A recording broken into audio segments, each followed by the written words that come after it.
وارد مسجد شد امیرالمؤمنین، دید پیغمبر تنها نشسته.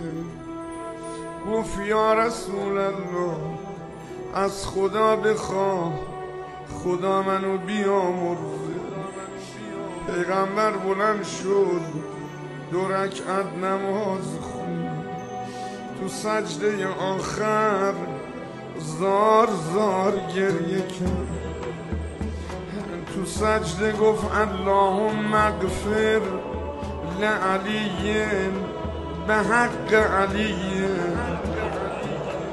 وقتی نمازش تموم شد گفت یا رسول الله چرا خدا رو به حق من قسم دادی؟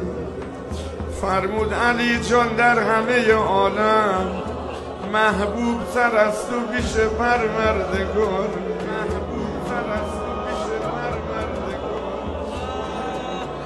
دیدم اگه بخوام دعا مستجاب بشه باید خدا رو به حق تو قسم بدم.